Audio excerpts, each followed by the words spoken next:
ಜಾತಿಗಣತಿ ಮೂಲಕ ಸಿದ್ದರಾಮಯ್ಯ ಹಿಂದೂ ಧರ್ಮ ಒಡೆಯುತ್ತಿದ್ದಾರೆ ಎನ್ನುವ ಆರೋಪದ ಬಗ್ಗೆ ಮಾತನಾಡಿರುವ ಸಚಿವ ಎಚ್.ಸಿ. ಮಹದೇವಪ್ಪ, ಹಿಂದೂ ಧರ್ಮ ಒಡೆಯುತ್ತೇವೆ ಎಂಬುದು ಶುದ್ಧ ಸುಳ್ಳು.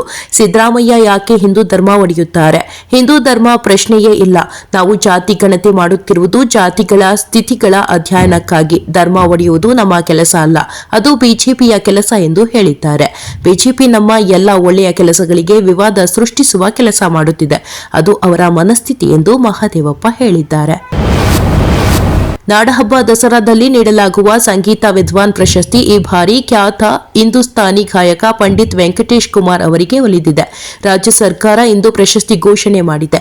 ಪಂಡಿತ ವೆಂಕಟೇಶ್ ಕುಮಾರ್ ಅವರು ಹಿಂದೂಸ್ತಾನಿ ಸಂಗೀತದಲ್ಲಿ ದೇಶಾದ್ಯಂತ ಖ್ಯಾತಿ ಗಳಿಸಿದ್ದಾರೆ. ಸೆಪ್ಟೆಂಬರ್ 22ರಂದು ಮೈಸೂರಿನ ಅರಮನೆಯ ಮುಂಭಾಗದಲ್ಲಿ ಸಿಎಂ ಸಿದ್ದರಾಮಯ್ಯ ಪ್ರಶಸ್ತಿ ಪ್ರದಾನ ಮಾಡಲಿದ್ದಾರೆ.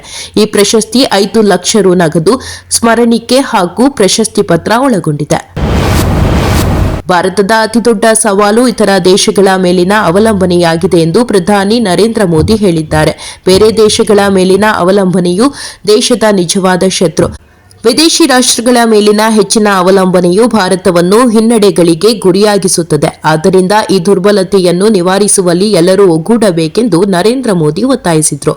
ಇಂದು ಪ್ರಧಾನಿ ನರೇಂದ್ರ ಮೋದಿ ಗುಜರಾತ್ನಲ್ಲಿ ಹಲವಾರು ಅಭಿವೃದ್ಧಿ ಯೋಜನೆಗಳಿಗೆ ಶಂಕುಸ್ಥಾಪನೆ ನೆರವೇರಿಸಿದರು. ಜಾತಿ ಸಮೀಕ್ಷೆಯನ್ನು 45 ದಿನಗಳ ಕಾಲ ಮುಂದೂಡಬೇಕು ಎಂದು ಆದಿಚುಂಚನಗಿರಿ ಮಠದ ನಿರ್ಮಲಾನಂದನಾಥ ಶ್ರೀ ಹೇಳಿದರು. 15 ದಿನಗಳಲ್ಲಿ 9 ದಿನ ಎಲ್ಲರೂ ನವರಾತ್ರಿ ಆಚರಣೆಯಲ್ಲಿ ಭಾಗಿಯಾಗಿರುತ್ತಾರೆ. ನವರಾತ್ರಿಯ ಸಂಭ್ರಮದಲ್ಲಿ ಸಮೀಕ್ಷೆ ಮಾಡಲು ಹೊರಟ್ರೆ ಪೂರ್ಣ ಫಲಿತಾಂಶ ಸಿಗಲು ಸಾಧ್ಯವಿಲ್ಲ. ಹೆಚ್ಚಿನವರು ಈ ರಜೆಯ ಸಂದರ್ಭದಲ್ಲಿ ಪ್ರವಾಸ ಹೋಗುತ್ತಾರೆ. ಈ ಹಿಂದಿನ ರೀತಿ ಆದರೆ ಸಮೀಕ್ಷೆ ಮತ್ತೊಂದು ಮಜಲಿಗೆ ಹೋಗಬಹುದು.